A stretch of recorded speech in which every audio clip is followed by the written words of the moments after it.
Et bien le bonjour mesdames et messieurs, on se retrouve dans cette nouvelle vidéo. On va parler des challenges qui arrivent dans 2 jours. On a eu pas mal d'infos, on fait un rapide résumé de tout ce qu'il y a à savoir, tout ce qui est important, machin, etc.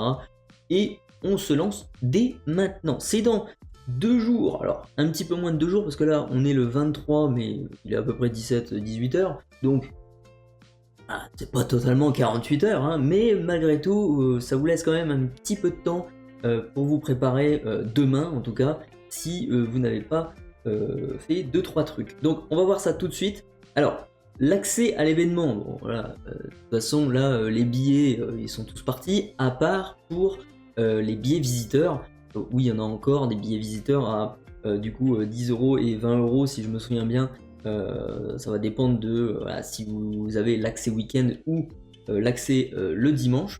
A noter pour ceux qui ne le savent pas, c'est que votre billet main event, c'est-à-dire le billet tournoi, vous donne accès également, bien entendu, à tout ce qui est side event. Donc du coup, vous n'avez pas à payer le supplément de 10 € ou 20 € à côté, c'est déjà inclus dans, voilà, dans votre billet et c'est valable également 2 jours. Vu que potentiellement vous pouvez accéder au jour 2 de la compétition des challenges, et je vous le souhaite d'ailleurs, bah voilà, c'est un peu logique que vous avez le droit aux 2 jours. Ensuite on passe à la slide suivante où, eh bien, pour uniquement les gens qui ont un billet main event, c'est-à-dire le billet des challenges, du tournoi, et bien si vous faites votre enregistrement, donc votre check-in le vendredi, donc du coup la veille, entre 16 h et 19 h, vous aurez la carte promo Flotsam Jetsam qui sera en anglais, hein, attention, donc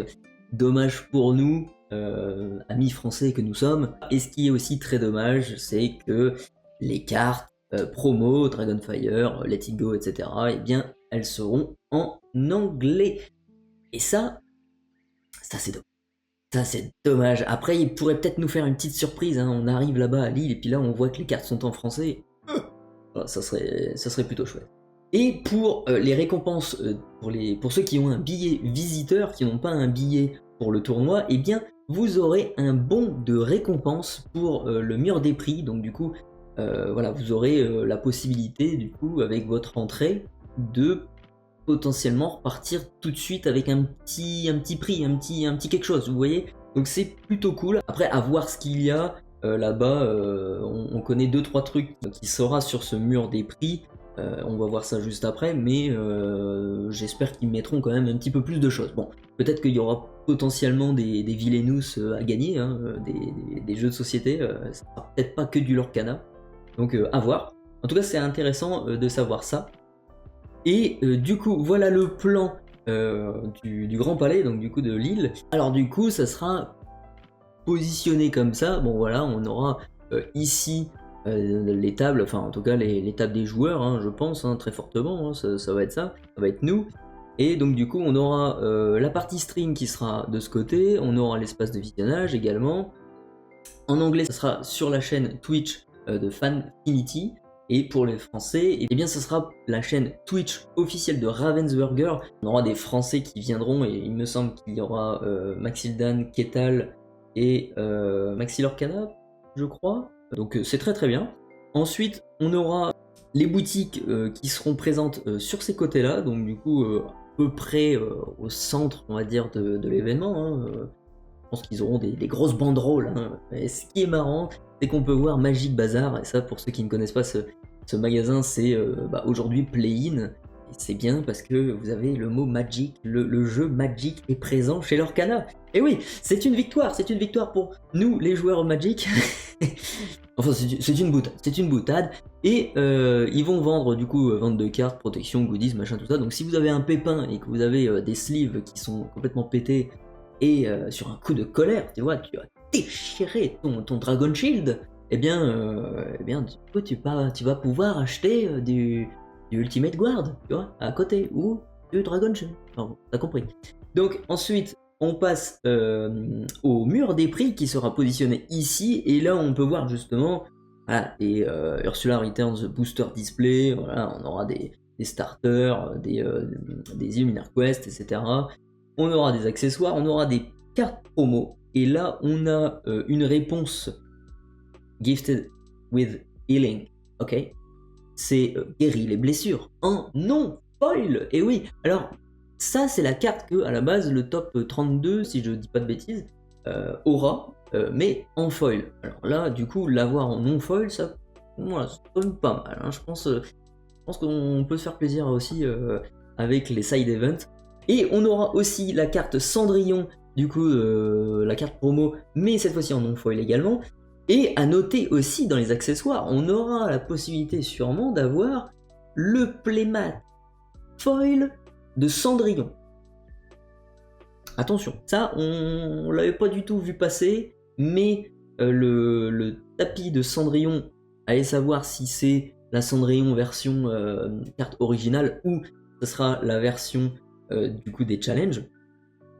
C'est une bonne question, on verra ça, on découvrira ça très vite, mais assez intéressant. C'est quand même un tapis foil, donc holo foil ou quelque chose comme ça. J'avais déjà montré sur une de mes vidéos à quoi ça ressemblait. C'est plutôt pas mal, c'est des tapis quand même de qualité, donc c'est plutôt good. Donc de très bonnes récompenses sur ce mur des prix. Et on aura notre chère Alice Pisoni. Je n'ai pas pu aller voir à la Lore Canadé malheureusement, mais elle sera présente et c'est étrange quand même que ça soit la seule illustratrice présente. Après, ça sera peut-être une surprise, encore une fois, mais ce qui est communiqué officiellement, c'est que elle sera là le samedi de 13h à 14h, de 15h à 16h, et ensuite elle sera là le dimanche de 11h à 13h et 14h 16h. Donc là, c'est plus grosse journée. Hein. Elle va taffer beaucoup plus le dimanche que le samedi. Si on perd, je ne souhaite pas, voilà. Bien, on ira la voir, faire signer des cartes que je n'ai pas pu faire signer jusqu'à présent. Ensuite, on a pour le main event, bah du coup tout le monde le sait, hein, le samedi, eh bien c'est 9 rounds de BO2 pardon, pour ces 9 rounds. Ensuite, le top 64 accède à dimanche, qui feront des BO3 single elimination, donc ça veut dire voilà, vous perdez votre BO3, c'est fini pour vous, vous remballez vos affaires et vous allez au side event. Très bien. Et ensuite on aura un top 8, un top cut, où il y aura également un BO3 et ça se passera également en single elimination. Quand tu sais que tu vas être dans le top 8, tu sais que tu auras des pépés. Tu sais que tu auras du flouze et tu sais que tu repartiras grand vainqueur quand même de cette challenge, parce que se qualifier dans un top 8 sur 2048 joueurs, c'est Maverick, tu vois, c'est Tom Cruise, c'est mission impossible. Ça te donne un petit peu la couleur. 2048, c'est quand même chaud. Donc on verra bien hein, comment ça se passe. Et ensuite le programme main event du jour 1, donc le samedi, eh bien ce sera de 8h à 8h30, ce sera la dernière chance pour les gens qui n'ont pas malheureusement eu la chance de pouvoir venir le vendredi. Ça sera leur dernière chance entre 8h et 8h30 de s'enregistrer pour le tournoi. Et à 9h, on aura du coup le début de la journée, ça sera le round 1 qui va commencer, on va avoir les joueurs qui vont tous se rassembler dans la salle, là, comme ça, et ils vont tous jouer ensemble, hein, dans la paix, dans la bonne humeur et dans le fair play, ne l'oublions pas, il faut être fair play, c'est très important, il faut être sérieux, voilà, c'est un bon événement, mais ça n'empêche pas de sourire, de faire 2-3 blagues, et de prendre plaisir à jouer, hein, le but c'est ça aussi, c'est pas de tirer une tronche et de vouloir exterminer son adversaire à tout prix. Hein. On sait que c'est une compétition, mais ça va rien changer à votre résultat. Donc soyez fair play, c'est hyper important. La durée des rounds, on la connaît, c'est 45 minutes. Et après c'est 9 rounds, du coup le top 64 sera qualifié pour le jour 2. Cette fois-ci du coup le jour 2 ça commencera à 9h aussi comme sur le jour 1. Ça sera un petit peu moins speed hein, pour eux, pour Ravensburger, parce que là pour le coup il y aura beaucoup moins de joueurs, et sur 64 joueurs, bon bah, ça va, 7 rounds, on en a fait 9 la veille, tu vois, ça passe. Mais par contre le gars qui arrive en top 1, il est crevé quoi. Ensuite on passe aux récompenses qu'on connaît également, hein, tout le monde aura le Dragonfire, après ça sera le top 128 qui aura du coup la Let It Go, et rien que ça, je pense que si vous l'avez, ça va être un exploit déjà, je pense, qualifier ce top 128. Gros événement comme ça, déjà, c'est voilà, 2000 joueurs, c'est quand même impressionnant. À savoir aussi que tous ceux qui ont eu le même score, le même nombre de points que le 128e joueur auront la carte Let It Go. Ça a été officialisé également, ça a été communiqué par Ravensburger. Les gens auront cette carte également. En tout cas, voilà, ceux qui arrivent quand même à avoir le même score que celui du gars qui est top 128, quoi. À la base, ils avaient prévu que ça soit proportionnel. Donc, on passe de 500 joueurs à 2000 joueurs. Normalement, ça aurait dû être quand même pour un petit peu plus de personnes l'accès au deuxième jour. Le problème, c'est qu'ils l'ont absolument pas fait. Ils ont absolument pas tenu cette promesse, cette communication qu'ils avaient faite. Donc, je pense que pour s'excuser, ils se sont dit, bah tiens, on va imprimer un petit peu plus de Let It Go, et puis bah vas-y, on va les donner aux gens qui ont le même score que le mec qui fait top 128. Donc après on aura la Cendrillon, ensuite on aura le top 32 avec la réponse, et on aura le Playmat ensuite qui nous offrira une qualification pour les championnats continentaux européens. Et ensuite on aura le top 8 avec le Mickey qui n'a absolument pas du tout été révélé jusqu'à maintenant, donc c'est sûr et certain, ils vont nous le dévoiler peut-être demain soir ou absolument pas, et on va se pointer là-bas et ils vont nous le montrer, ouais, au fait le Mickey il ressemble à ça, voilà. Étant donné que c'est une serialized, donc une carte sérialisée, et que le numéro qui sera présent sur la carte, ce sera le numéro du joueur, je pense pas qu'on puisse voir les cartes, enfin en tout cas les joueurs auront, ils les auront peut-être pas tout de suite, en tout cas, parce que du coup il faudrait l'imprimer leur code sur la carte. Maintenant ils ont peut-être des procédés, machin, voilà, ils ont peut-être déjà des machines là-bas ou des trucs comme ça, je sais pas du tout, donc à voir, on aura peut-être un exemple, voilà, c'est pour ça que je vous dis, peut-être dans une vitrine, on aura peut-être justement la carte du Mickey, mais sinon, bah, voilà, on verra bien. Et ensuite, le top 4 auront 2 displays, et le top 2, du coup, aura 4 displays. Et chacun, le top 4 et le top 2, auront aussi des bons de récompenses qu'ils pourront aussi dépenser dans le mur des récompenses qu'il y aura dans le hall. Donc du coup, c'est un bon moyen aussi d'aller choper peut-être la carte non foil ou le playmat Cendrillon foil. Et oui, c'est malin le mec. Donc du coup, le winner, lui, il aura le fameux trophée, tout le bazar, tout le truc, hein, toutes les récompenses, il va tout, récupérer, hein, tu comprends. Et il aura surtout le full set foil du set 3, attention, qui sera intégralement foil et qui comprendra également toutes les enchantées. Et un petit peu intéressant, c'est est-ce que la fameuse Ursula enchantée qu'il y a dans ce set, est-ce qu'elle sera corrigée? Imaginons qu'ils aient corrigé le truc et qu'ils ont réimprimé juste pour le winner, eh bien peut-être que ça serait la seule personne qui aurait du coup cette Ursula qui serait corrigée. Ça serait une carte aussi qui vaudrait voilà. Le temps que la Ursula n'est pas corrigée et qu'elle ne ressort pas, eh bien c'est peut-être potentiellement une carte qui vaut beaucoup d'argent. On va passer du coup à ce qu'il ne faut pas oublier, en tout cas les obligations qu'on a. Là c'est le moment de voilà, prendre un petit papier, un stylo, voilà, ou alors de mettre la vidéo en pause. Voilà, je vous fais une petite pause assez sympathique. Pour justement ne pas oublier que les decklists c'est sur papier et en anglais qui sera collecté au début du round 1 par les juges, donc du coup ne faites pas la bêtise de marquer en français, il faut aller chercher les noms en anglais, c'est comme ça. Hein. On a aussi pour vos éclats de lore, donc du coup pour noter vos lores, il faut absolument avoir un bloc-notes, c'est obligatoire pour les 2 joueurs. Donc du coup achetez-en un, si vous n'en avez pas, prenez un stylo. Vos cartes ne doivent pas être marquées, les sleeves pareil, hein, ils ne doivent pas avoir de défaut, donc voilà, achetez un paquet de sleeves de n'importe quelle marque, peu importe, avant de participer au tournoi, sleevez tout ça, machin, tout est propre.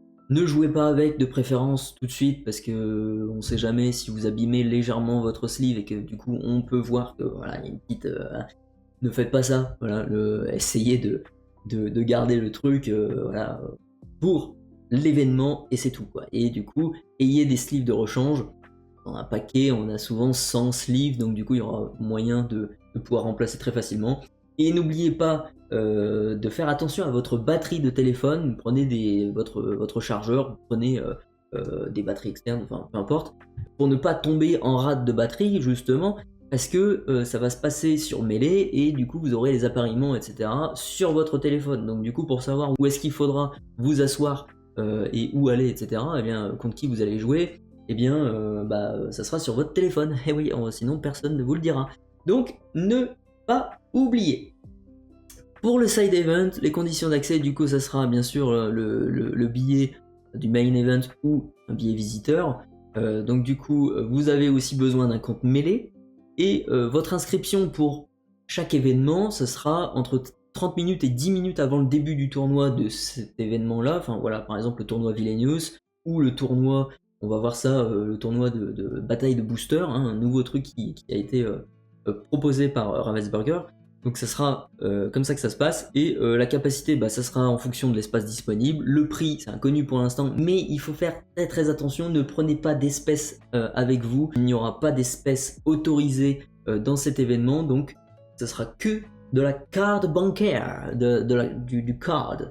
Et les récompenses, eh bien ça sera sous forme de bons de récompense que vous obtiendrez à l'issue du tournoi auquel vous participez, et donc du coup vous irez voir le mur des prix là, et puis vous direz je veux ça, voilà, et c'est tout.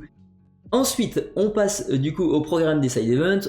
Voilà, je vous laisse noter du coup ou mettre la vidéo en pause tout simplement pour voir ce qu'il y a dedans. Moi ce qui m'intéresse le plus là-dedans, c'est la bataille de booster. Ça m'a l'air d'être quand même assez intéressant. 3 rounds suisses, BO1, victoire, 10 éclats de l'or. Voilà, votre deck c'est un booster. Votre main de départ c'est 4 cartes et chaque round c'est un nouveau booster. Donc c'est plutôt good, hein, ma foi, ça m'a l'air d'être un truc qui va vous coûter peut-être, allez quoi, 15-17 euros peut-être, 15-18 euros, comme ça. S'ils font des prix voilà, sympa, ils font 5 euros le booster, ça serait cool quoi. Vous payez 15 euros, vous faites un petit tournoi de 3 rounds suisses.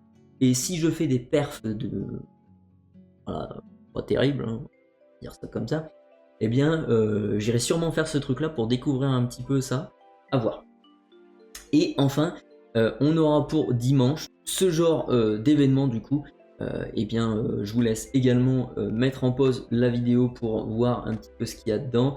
Et pour l'après-midi, toujours le dimanche, eh bien ce sera ça qu'il y aura du coup. Mais en tout cas voilà tout ce qu'il fallait savoir pour ces fameux challenges qui se dérouleront dans 2 jours. Et bien moi je n'ai plus qu'à vous dire merci d'avoir regardé cette vidéo jusqu'à la fin.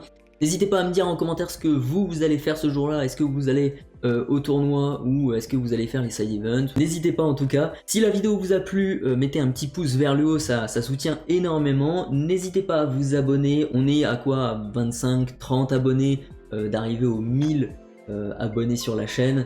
Donc je vous remercie énormément pour le soutien que vous m'apportez. Sur ce, prenez soin de vous et à tantôt.